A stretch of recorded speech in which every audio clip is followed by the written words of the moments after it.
Welcome to Planner Collaborative's Power Conversations. I'm Megan, founder of Planner Collaborative, and I'm so excited today to talk to Rachel Spekman, career strategist and therapist. Rachel is an amazing woman doing incredible work, and we're so lucky to have her with us today. Thanks for coming on, Rachel. Thank you so much for having me. I'm so excited to be here. Awesome.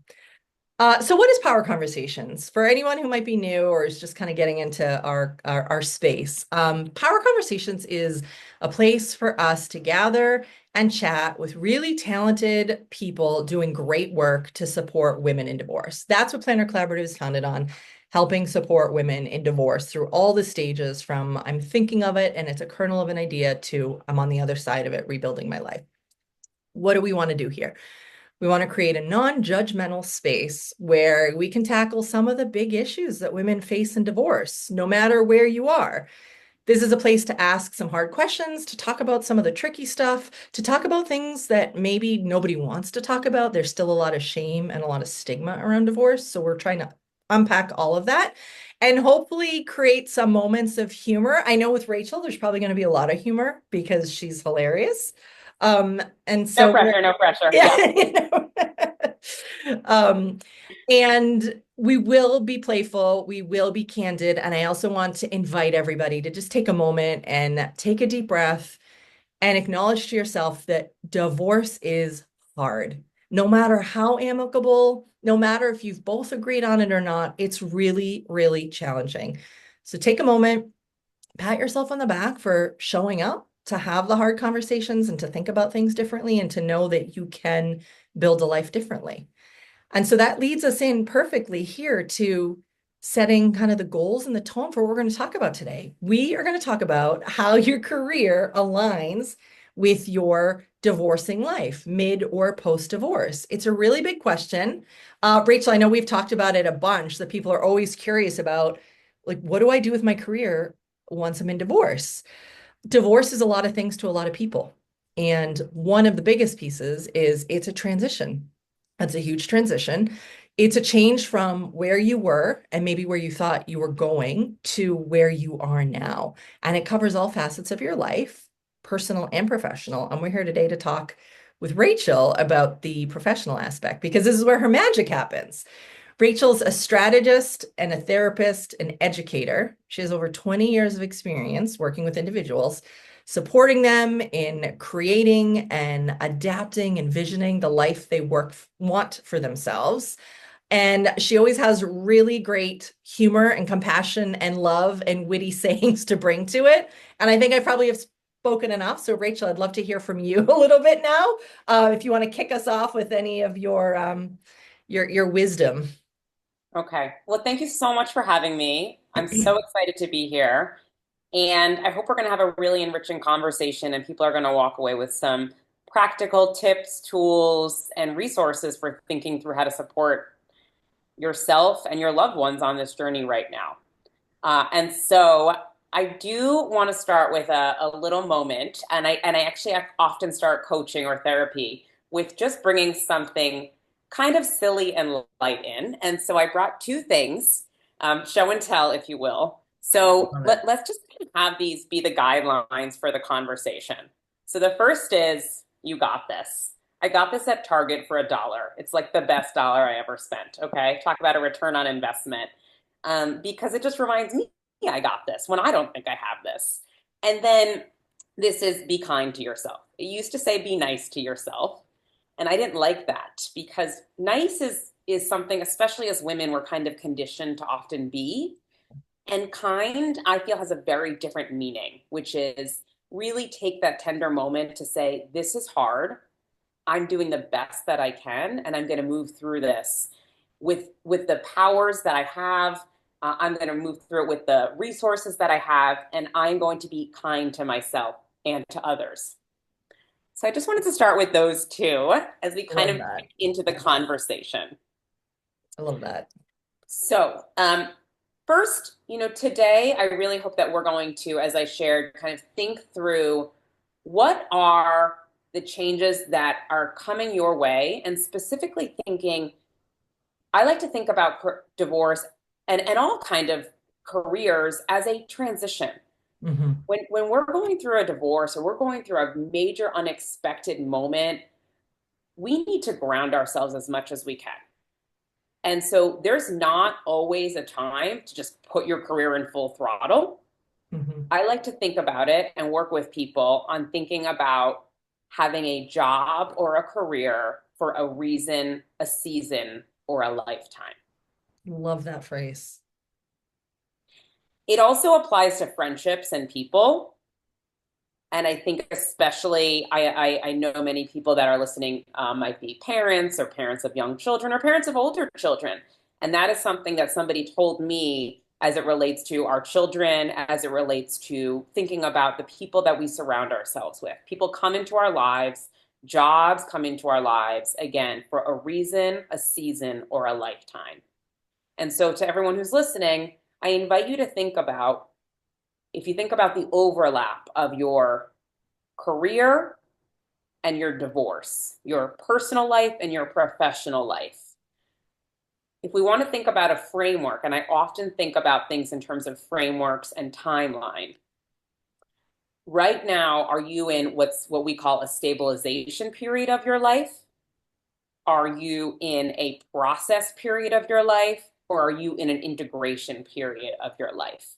And I can get into more of what those mean. And I have a case study for sort of each one. But I think really thinking through, there is not one divorce fits all, and there's definitely not one career or job change fits all. What Right. I like to do with people is I call it reverse engineering the career or job search. What's going on with you, and how do you make your career work for what's going on with you? Which is quite radical and different than I'm going to hit my, submit my resume everywhere. And you might have Right. to do those things, but it's really having a you-centered approach first.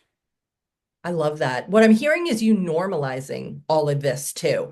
I think we're all taught in various ways what a career or a job or a professional life looks like. And I love the phrase, the reason, season, or lifetime, because I think it makes it okay, normalizes it. It brings us all to it's okay to have a job for a reason. It's okay to be friends with someone for a reason, and it's okay for it to be a season. I know we both have young kids, so everyone says you're in the season of young kids, and it's chaotic all the time, and the weekends last 100 hours, and you're like, when is it Monday? Or a lifetime. So I love that you're normalizing that. So everyone listening, we're all there, and there's no good or bad. I love the reverse engineering of like we're just going to figure out how to make the best life for you. So, okay, so I'll let you take it from here. Yeah. So, again, I kind of want to introduce the tool of recent season or a lifetime, thinking about if we think about divorce as this transition, major transition, and thinking when I'm in transition, what are the things I need around me? Mhm. Do I need, again, back to that stabilization piece? So I kind of want to start with a little bit of thinking, again, we're going to reverse engineer it. How does my career align with my divorce identity or my Okay. divorce journey at this moment? Is my career in a place where I am going to set it and forget it? I know my coworkers, I know my team, I know what's expected of me. Um, and that's what I need to be doing right now. Mhm. Or is it, you know what? I'm actually a few years past my divorce, or a few months, or there's no timeline associated with this. And I'm actually ready to kind of take my career to the next level. So I want to think about, how do I join networking groups? How do I get out there with my message a little bit more? Is this the right environment for me and for my, what I call my special gifts, my skills, my values, and my interests? Or am I totally ready for something new and a whole new chapter? And maybe my divorce has really opened up this new identity for me. That's actually how I came into career coaching work, which I thought, we could talk about a little Yeah, bit. please. So, a little bit different than divorce, but I went on a very unexpected and very long fertility journey to have my children. And I kind of, the way we kind of think about marriage potentially is often how we can actually think about having children. Like, I'm just going to be ready to have children and it'll happen. And it didn't happen that way for me. And instead, it took a lot of different tools, tricks, strategies, time, patience, and it actually became this entire emotional journey for me. And when I finally did have my first child, my son, I went back to work and I was in the startup world. I was doing a lot of corporate things. I was traveling. I was kind of, I Mhm. call it very LinkedIn successful. Yep, we know that. We know that, we're all playing the game. We're all playing different games. Uh, but I had what somebody sent me a podcast that I recommend to people sometimes. It's called Crying in the Bathroom. That's the name of the podcast. And I was doing some crying in the bathroom of Mhm. realizing, wow, I want to actually be doing much deeper work with people than sort of this Excel spreadsheet, LinkedIn lifestyle kind of work. And there's Mhm. no judgment around it. It was just for me, it Yeah. wasn't working for me anymore. And it happened to be at around the same time as the pandemic. Mm.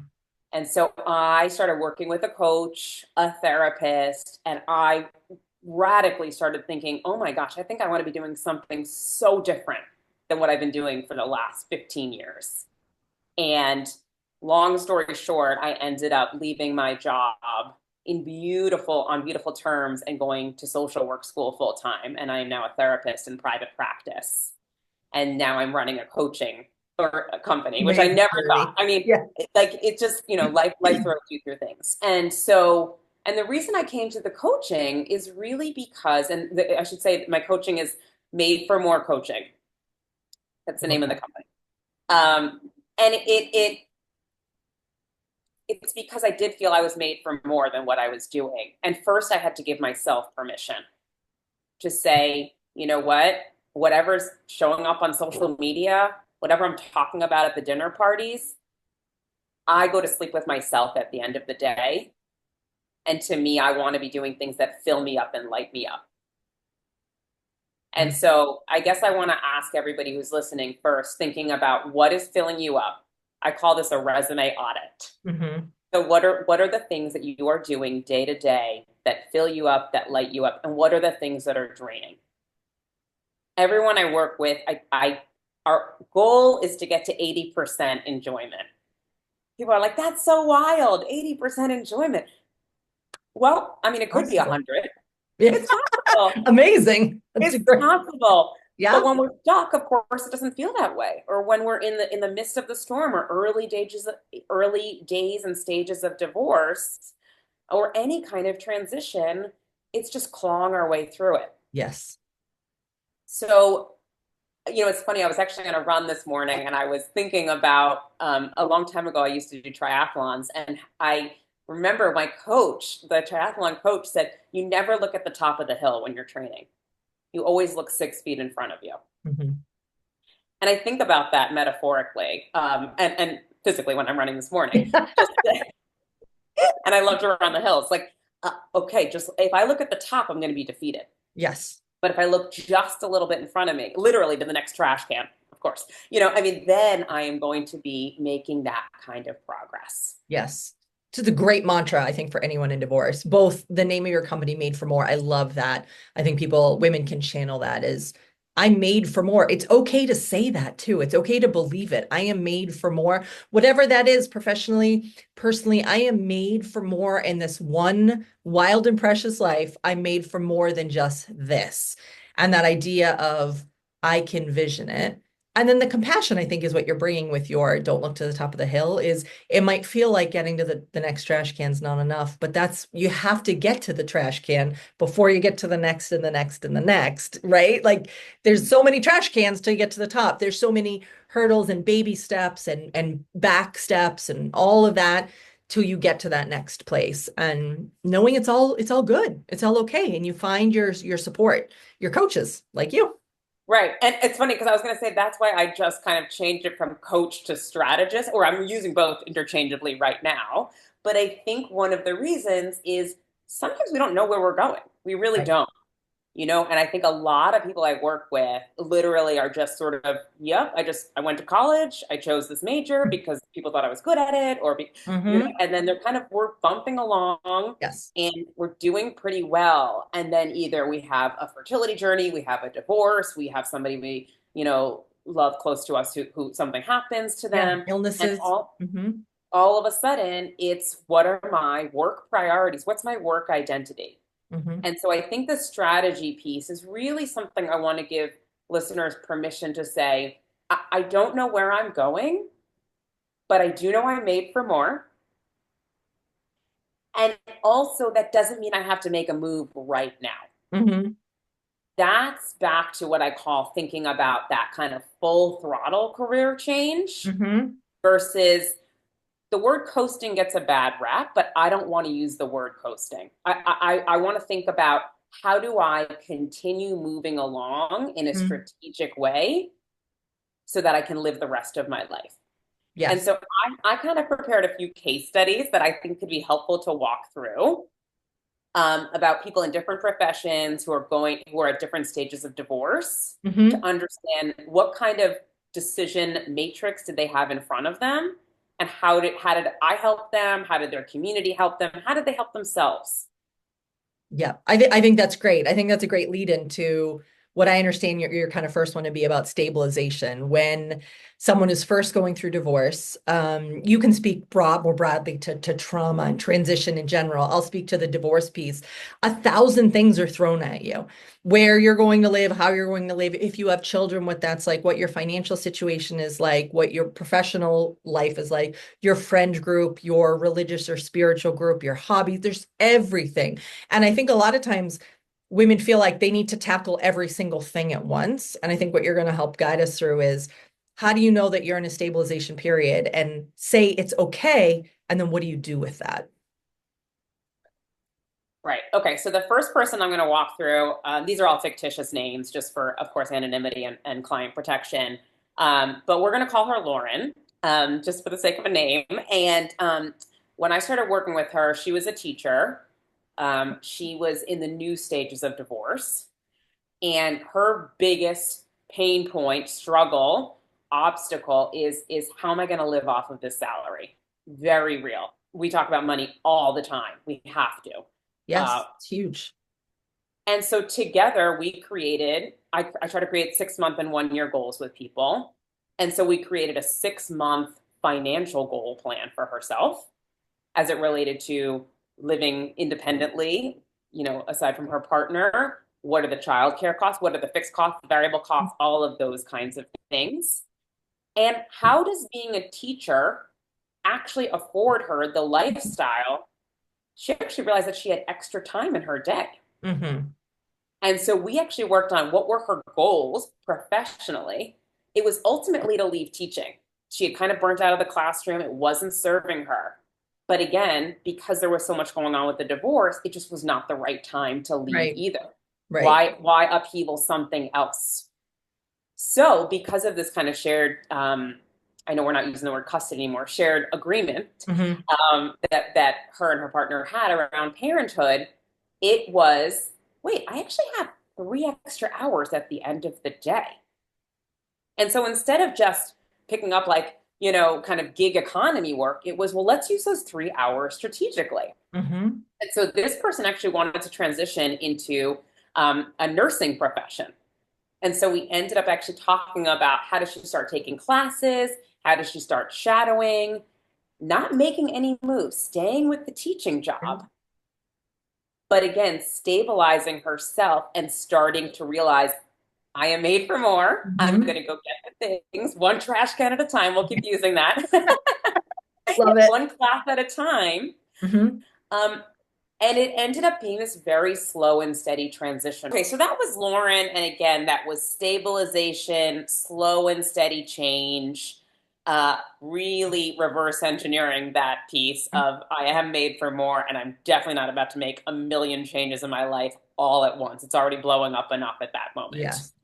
Yes, and that's okay. I know I keep coming back to this kind of mantra of it's okay, like staying in the job, the career you are, if that's financially possible and logistically works with parenting schedules or other obligations, that is a great place to be while you get stable. That's the whole point of it, right? Like there's no one that you need to keep up with or do this for but yourself.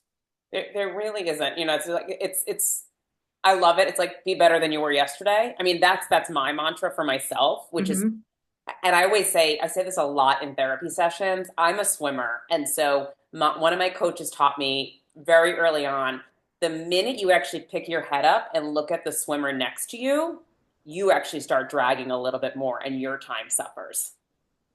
And so if we Mhm. can just compare ourselves to ourselves, easier said than done, but Yes. comparison is the thief of joy. Comparison is the thief of joy. Hmm. So, and that's kind of a tip that I'll really give, which is how do we be so intentional with who we're spending time with, what we're spending our time on? Hmm.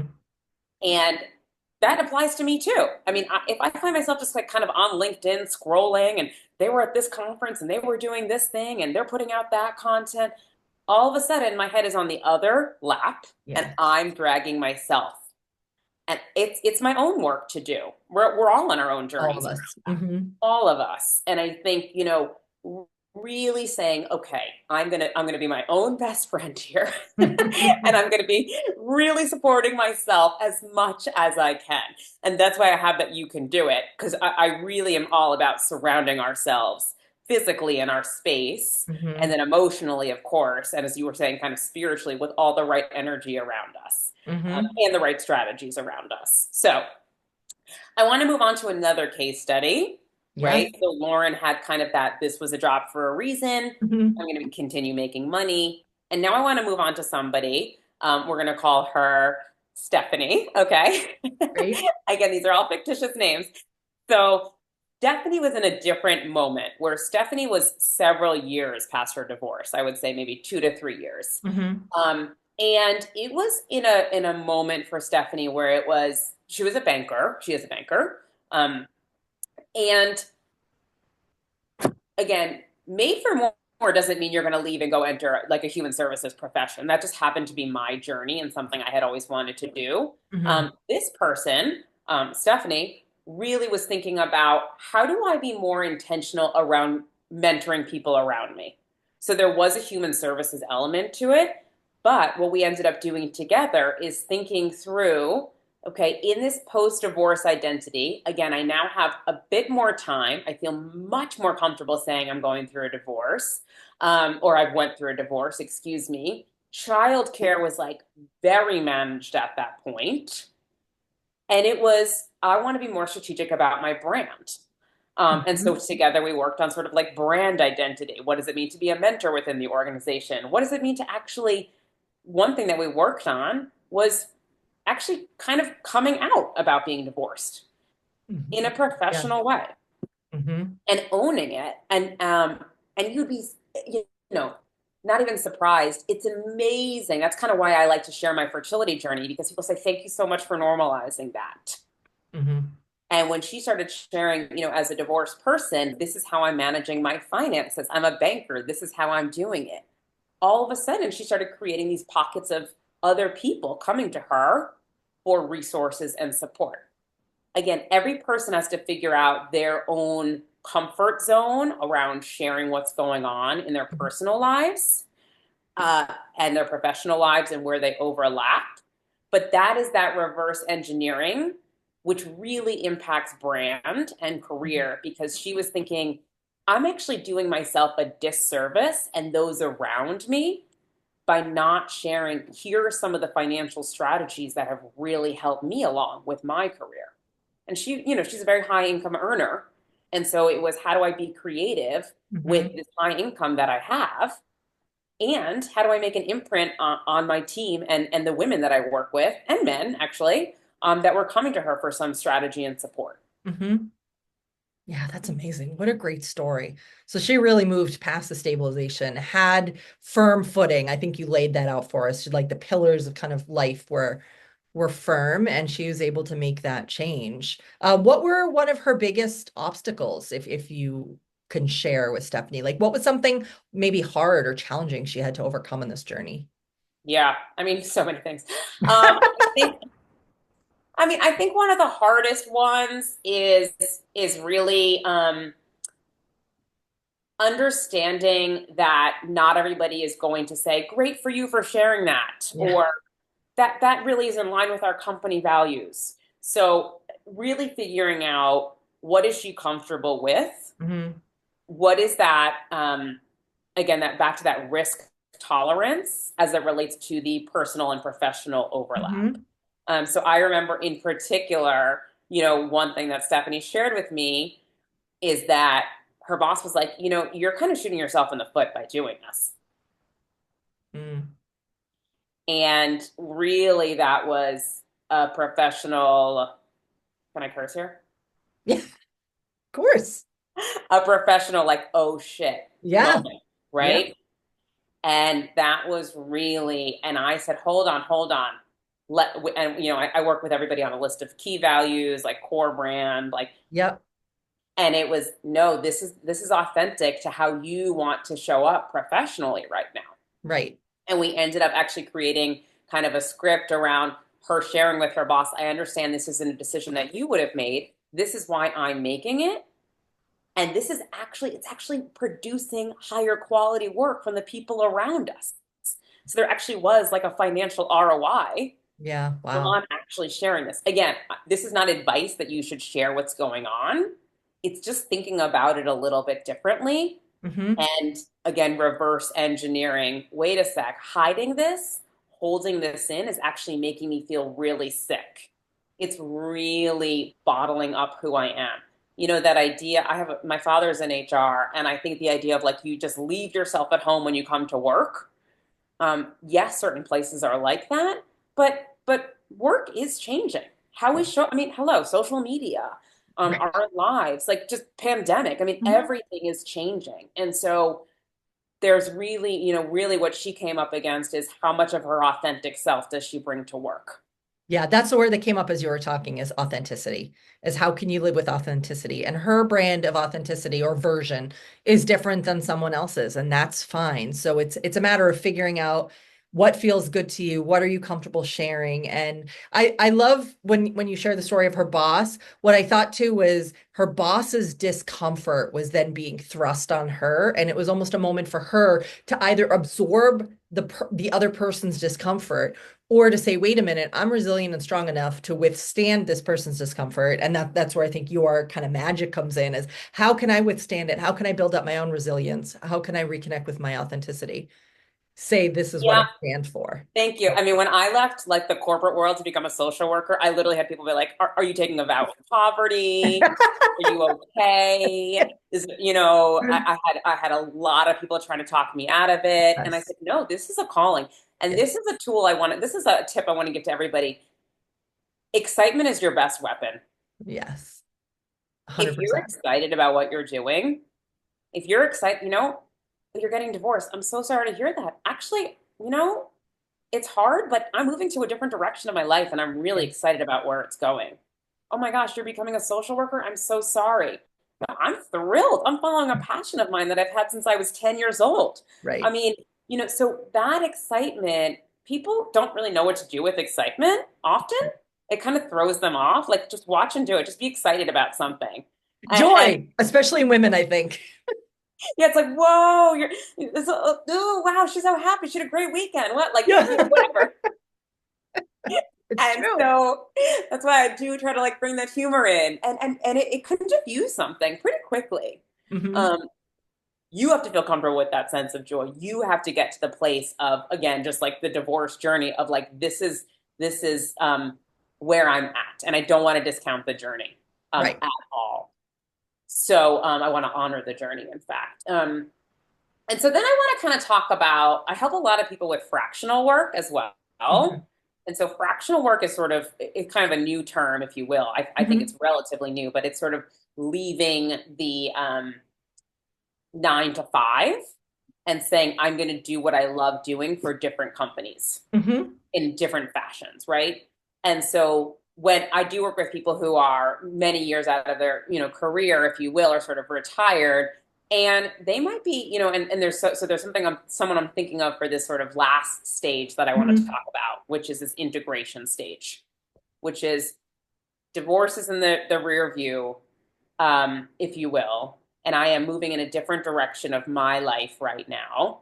And however, what really matters to me is that I want to be doing work. Work, this is something I actually notice in people working with people that are going through a change, which is I kind of call it the pie. Like, what is going to fill up most of your pie right now? Mm-hmm. So we said we are parenting small children. That is taking up a lot of our pie right now. 99% of our pie. 99% of the pie, 0.9, right? And when you're getting divorced, that is taking up a lot of your pie. Yes. Now, and I work with a lot of people on grief and therapy and a whole bunch of different things. When we're in the moment that we're in, the house is on fire, whatever we want to Mm-hmm. call it, it's taking up that of course, that's all of our resources. And then time has a way of moving us forward. Mm-hmm. And so I started working with somebody. Her name is Jane. We're going to call her Jane for this. And Jane was really thinking through. I have been a lawyer for a very long time. I want to step away from doing this kind of traditional law, and Mm-hmm. ended up actually becoming sort of a fractional entertainment lawyer, working with her own community. Now, why am I sharing this as it relates to divorce? Because this is kind of a unique one, but basically, this person said, I want to actually help people celebrate a little bit more of who they are authentically. Again, we'll get back to that word. Mm-hmm. And this person decided to create this identity that was much more focused on the fractional skills that she had. And again, kind of, I do find this with people who are going through a divorce or a fertility journey. People want to pay it backwards a different way. And Yeah. so that's what this person ended up doing, is taking on more fractional work as a lawyer, and actually giving more of her time to sort of this entertainment, the kind of the divorce party Mm-hmm. movement that's going on. Amazing. Yeah. So, Amazing. I mean, that's a very specific example, of somebody who's at a different stage of their divorce, but really thinking through, how do I align my skills, so that I have more time to do what I want to do. Mm-hmm. Just so, so powerful. I imagine to any listener who's in the middle of divorce, it might feel like it's so far away to get to this point. And you will get there. It is a point that we all get to. And I think what I can take away is the authenticity for people to stay authentic to who you are at whatever stage of the journey you're in. And when you get to whatever the after is, that's when you can kind of revisit that final stage as you're talking about it, as you're starting to integrate it, you're starting to say, now what? I love that quote. I used it earlier, is what do you want to do with your one wild and precious life? And this idea of you have one life. What do you want to do with it? And you might have time to think about it, right? Like with small children, crisis time, your pie is taken up with other things. But gradually you have a little bit more space to say, wait, I'm made for more. What is that more? Mm-hmm. And that entertainment law and excuse me, entertainment, divorce parties and fractional work is a great example of, like you said too, work's changing. It can be so many things now. Mm-hmm. And that's where I want to say, be authentic, yes, and be strategic. Hmm. I actually work a lot of people. I say we got to get rid of that word selfish and say it's self-protective. That's a great shift. And so thinking self-protective right now is, here is my strategy. Here's where I want to be in a year. Here's where I want to be in 5 years. I'm doing that for myself, for Made for More coaching, for the people that Hmm. I work with. The more seriously we take ourselves and where we want to go with our one wild and precious life, Hmm. and say, and here's how I want to bring people with me. Um, another thing that this is hopefully helpful for everyone. I have everyone I work with, and I think this really can be very strategic for any transition we're moving through, is create a professional board of advisors. Mm, it's a So great piece of companies advice. do this, right? Yeah. Companies do this. They're like, hey, we're approaching third quarter. Here's what we know. Here's what we don't know. Here's, we need a lawyer. We need to have our own professional board of Hmm. advisors. It can be formalized, or it can be, I respect you 5 people, and I want to tell you about how I'm doing every 6 months or so and get some input. Does that work for you? Hmm. Most people are like, I am so honored. Have you thought about this? And there's a lot of ways that, I have my own professional board of advisors. And at first it feels really awkward. You're like, oh my gosh, am I taking their time? Or Yeah, no, people want to help, they do. and It's they so need to know what connecting. to help them with, Hmm. right? And they need to know what you need help with. And so if you're thinking about, again, early stages of divorce, and I do a lot of divorce work in therapy, and I think, the grief and the the moments that you're moving through and the joy. Hmm. It's how do we think through the delegation piece, the capacity, and then really think a little bit more strategically around, okay, that dust has settled. Now what? I think is really important. Hmm. Absolutely. I think that's a great kind of thought to end on. I was thinking about what are the things people can kind of take away. I think that board of advisors is great. It taps into a lot of skills, being able to ask for help or ask for guidance and support. That's really hard to do. It is very connecting when you're able to ask someone for something. And then the person who's able to grant it feels wonderful. It really builds a stronger connection. Um, and the made for more, I feel like if our listeners, from my vantage point, if listeners kind of walk away with one thing from hearing all this amazing stuff from you today, it's think about for a moment what more you're made for. Like what else are you envisioning in your life? You are made for more, and what is it? And that more might take different shapes depending on where you are. In stabilization, the more might be, a moment to have a cup of coffee by myself. Like that might be the more right now. And then I it do that every morning. yeah. I know, speaking from example. Right, right. It's like it can be the tiniest thing. It can be that I'm gonna walk outside or I'm gonna stand on the sidewalk for 1 minute and then go back to my day. Um, and you have so much more to offer. I hope that people reach out to you and connect. I'm gonna share links at the end of this to connect with you. And it sounds like you do group coaching. That would be the best group strategizing, group coaching. Is that the best way for people to start working with you?